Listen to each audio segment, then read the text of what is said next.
Hello students, स्वागत है आप सभी का हमारे यूट्यूब चैनल बायोलॉजी मेंटोर में। आज हम लोग जीव जगत का वर्गीकरण अध्याय के अंतर्गत मोनेरा जगत की विशेषताओं के विषय में पढ़ेंगे। तो आइए शुरुआत करते हैं।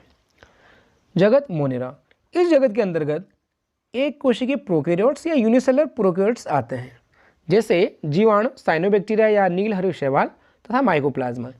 तो मोनेरा जगत के अंतर्गत एक कोशिकीय प्रोकैरियोट्स या यूनिसेलुलर प्रोकैरियोट्स आते हैं। ये ऐसे जीव हैं जिनमें कि शरीर में केवल एक कोशिका पाई जाती है और उसी कोशिका में जीवन की समस्त जैविक क्रियाएं संपन्न होती हैं, और इनमें जो शरीर में कोशिका का प्रकार होता है वह प्रोकैरियोटिक टाइप का होता है। अब बात करेंगे मोनेरा जगत के सामान्य लक्षणों के विषय में।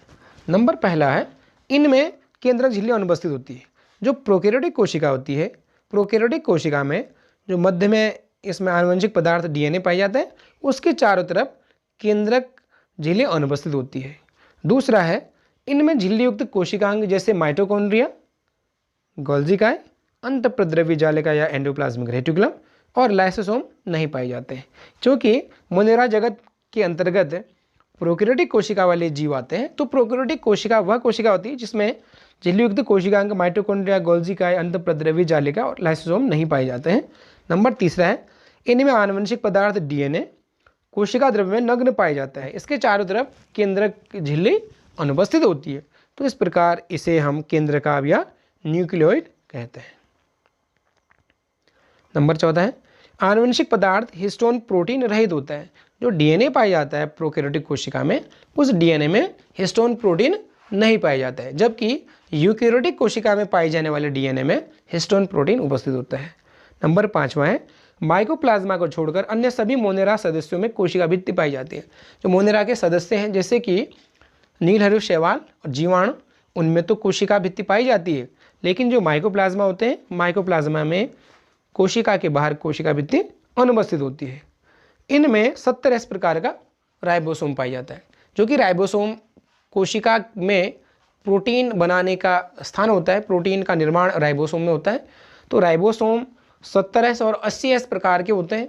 80 प्रकार का जो राइबोसोम होता है वह यूकैरियोट्स में मिलता है, जबकि प्रोकैरियोटिक कोशिका में 70 प्रकार का राइबोसोम मिलता है।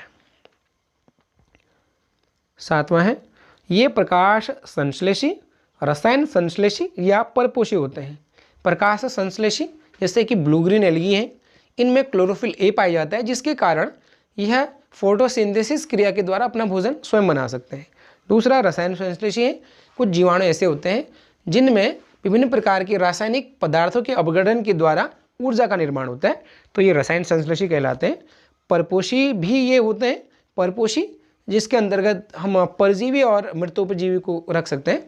परजीवी जो कि दूसरे जीवों से भोजन प्राप्त करेंगे, जैसे कि दूसरे में ये रोग फैलाने का भी काम करते हैं, और जो मृतोपजीवी अर्थात जीवाणु अपघटन का भी कार्य करते हैं। ये प्राकृतिक अपघटक होते हैं, तो ये सड़े गले पदार्थों से अपना भोजन प्राप्त करते हैं। तो इस तरह से ये मृतोपजीवी भी होते हैं। मोनेरा के कुछ सदस्य सहजीवी भी होते हैं।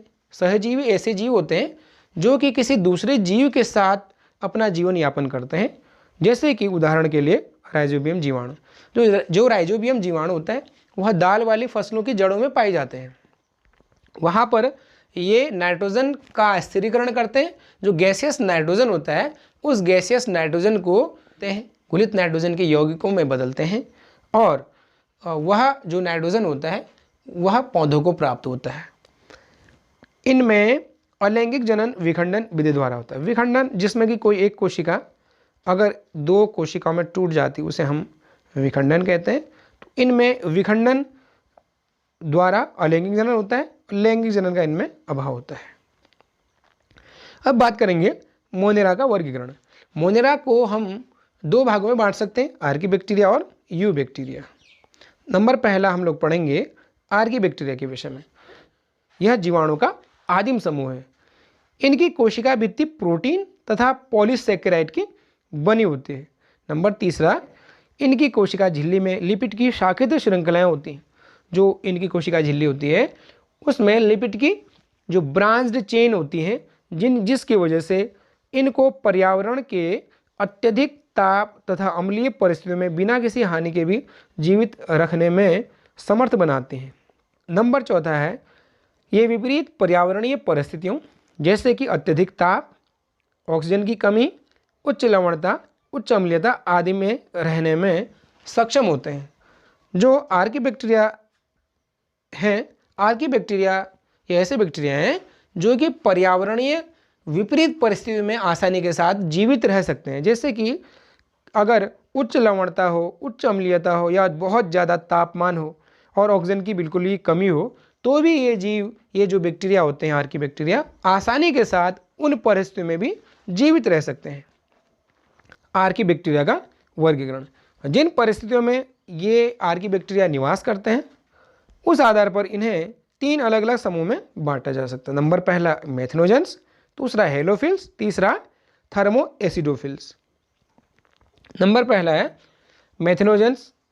ये दलदली स्थानों तथा रूमिनेंट पशुओं की आंत में पाए जाते हैं।